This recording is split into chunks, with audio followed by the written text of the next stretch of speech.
नमस्कार, मैं हूँ चरण सिंह राजपूत और आप देख रहे हैं दान 15। जो उत्तर प्रदेश विधानसभा चुनाव करीब आ रहा है, तो उत्तर प्रदेश में नई समीकरण उभर कर सामने आ रहे हैं। यूजीसी एक्ट के विरोध में जो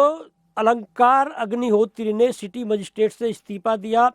अब वो जो है SC ST एक्ट के खिलाफ सड़कों पर उतरने जा रहे हैं। SC एक्ट के खिलाफ उन्होंने पूरी तरह से मोर्चा खोल दिया है। अलंकार अग्निहोत्री जो है वाराणसी में शंकराचार्य अविमुक्तेश्वरानंद से जाकर मिले और उन्होंने ऐलान कर दिया कि वो लखनऊ में जो दलित SC ST एक्ट के झूठे मामले हैं उसका डाटा लेकर जो है वो एक अभियान छेड़ेंगे और 7 फरवरी का उन्होंने अल्टीमेटम दे दिया है केंद्र सरकार को। यदि SC ST एक्ट जो है वो वापस नहीं होता है तो वो दिल्ली में एक बड़ा आंदोलन छेड़ देंगे। तो देश की राजधानी में जो आंदोलन छेड़ने की बात अलंकार ने की है और जिस तरह से शंकराचार्य का समर्थन उन्हें मिल रहा है, 11-12 मार्च से जो है शंकराचार्य भी लखनऊ की ओर कूच कर रहे हैं। तो ये माना जा रहा है कि SC ST एक्ट के खिलाफ भी एक बड़ा मोर्चा खुलने जा रहा है। अलंकार अग्निहोत्री ने कहा कि भाई इसके 95% जो मामले झूठे होते हैं, हम लगातार आवाज़ उठाते रहे हैं और मैं ऐसे पद पर रहा हूँ कि मुझे इस बात की पूरी तरह से जानकारी मिलती रही है कि इसके कितने जो हैं झूठे मामले सामने आते हैं। तो देखने की बात यह है कि जहाँ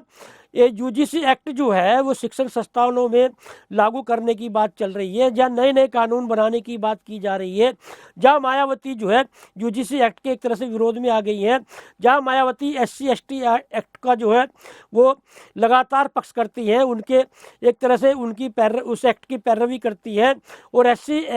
SC ST एक्ट पर जो है देश में जो है बड़े स्तर पर राजनीति की जाती है। तो ऐसे में जो ये आवाज़ उत्तर प्रदेश से SC ST एक्ट के खिलाफ उठी है, तो क्या ये उत्तर प्रदेश के विधानसभा चुनाव में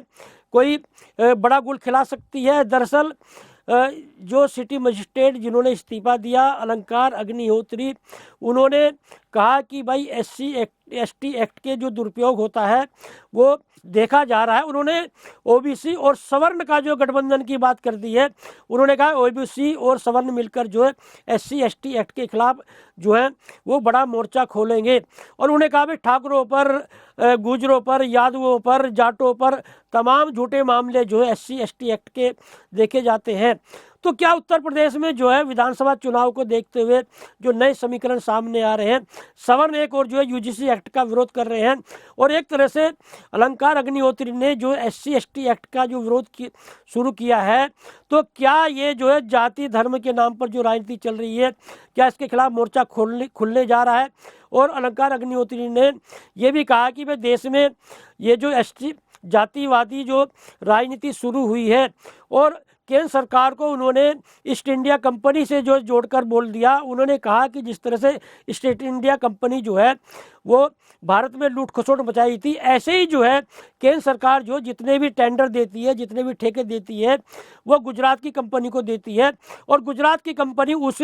काम को पूरा ना करके दूसरी किसी कंपनी को कम पैसे में वो टेंडर दे देती है। लगभग 30% जो है उन्होंने बात कहा गुजरात की कंपनी जो है वो जो है एक तरह से